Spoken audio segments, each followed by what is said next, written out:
আজকে আমি দেখামু করাইকুর ব্রিজটা যে হাইড্রোলিক মেশিন দুইটার জরিয়তে মানে চারটা জেক লাগানো হয়েছিল। আর এই যে হাইড্রোলিক মেশিন যে এই চারটা তার যে গেছে, এই চারটা তার যে তলে চারটা জেক আছে, এই চারটা জেকের মধ্যে লাগাইছে। আর সেই জেকগুলাই কিভাবে ব্রিজগুলা মানে উঁচা করলো, তার মানে আপনার দুইটা পার্ট, একটা পার্ট ধরেন প্রায় 400 টনের থেকে ওজন বেশি, মোটাতে একটা খুঁড়ার মধ্যে 800 টনের থেকেও কিছু উপরে আর কি ওয়েট নিতেছে, এই খুঁড়াগুলা ভার সহ্য করতেছে। আর এই জেকগুলা যে উঁচা করতেছে, তাই যারা যারা সম্পূর্ণ ব্লগ দেখবেন পারলে বেশি বেশি শেয়ার করবেন। যারা যারা রফি ব্লগ ফলো করেন ফলো করে নেন। দেখেন এই যে জেকটা আপনার একলাই উঁচা হইতেছে আর লোহার প্লেট দিবার নিচ্ছে। এই জেকটার এতটুক মানে শক্তি যদি সামনে দিকে আপনি দেখেন, মানে ভাববানি না যে এই জেকের জরিয়তে এই ব্রিজটা যে উঁচা হইতেছে, দেখেন লাহে লাহে লাহে লাহে কিন্তু উঁচা হইতেছে। হয়তো আপনারা যারা যারা দেখতেছেন হয়তো তারা তারা সম্পূর্ণ ব্লগটা দেখবেন কিভাবে তার মানে এই জেকগুলাই ব্রিজটা উঁচা করতেছে। দেখেন এই যে লাহে লাহে কিন্তু উঁচা হইতেছে, ইমরা লক্ষ্য করেন এই যে লাহে লাহে গ্যাপটা কত বড় হয়ে গেল গা। মানে এক অল্প উঁচা হইতেছে আর একটা করে লোহার প্লেট দিবা নিছে, অল্প উঁচা হইতেছে একটা করে লোহার প্লেট দিবা নিছে। দেখুন লক্ষ্য করেন আপনারা এই যে কতটুক হয়ে গেল গা, উঁচা হয়ে গেল অলরেডি।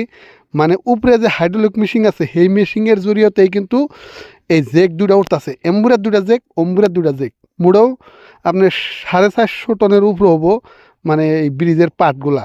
আর হেন এই জেকের জরিয়তে উঠতেছে। তো কমেও লোহার প্লেট কমেও 20টা করে দিব, যেহেতু 1 ফুটের থেকেও অল্প উঁচা আছে আর কি করা লাগবো, 1 ফুটের থেকে অল্প উঁচা বেশি করা লাগবো, যেহেতু ডাইবা গেছাল গা। আর এটা পশ্চিমের পাটটা কিন্তু ক্লিয়ার হয়ে গেছে গা, মানে ডাইলে কমপ্লিট হচ্ছে। দেখেন এই যে একটা করে উঠতেছে আর লোহার প্লেট দিবা নিচ্ছে। তো আপনারা যারা যারা দেখছেন বেশি বেশি শেয়ার করবেন। আর দেখেন এই যে একটা করে অল্প অল্প দেখেন কত গ্যাপ। ফার্স্ট টাইম যারা যারা দেখছিলেন হয়তো আপনারা মনে করে দেখেন যে এই যে হাইড্রোলিক মেশিন দিয়ে এই জেকগুলা কীভাবে উড়াইতেছে আর লোহার প্লেট কয়টা ছিল, একটা একটু করে গ্যাপ হয় আর লগে লগে দেখেন কতটুকু উঠে গেছে গা।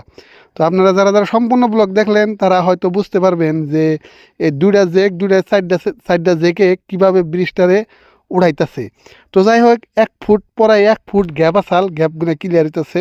দেখেন এই যে উপরের থেকে সাইডটা তার আইছে, এই জেগের মধ্যে দুইটা তার, আর ওই সাইডে আপনার যে হেরা দুইটা তার, মানে এই সাইডটা তার জরিয়তে উপরে হাইড্রোলিক মেশিন দিয়ে এই জেকগুলা উঠতেছে।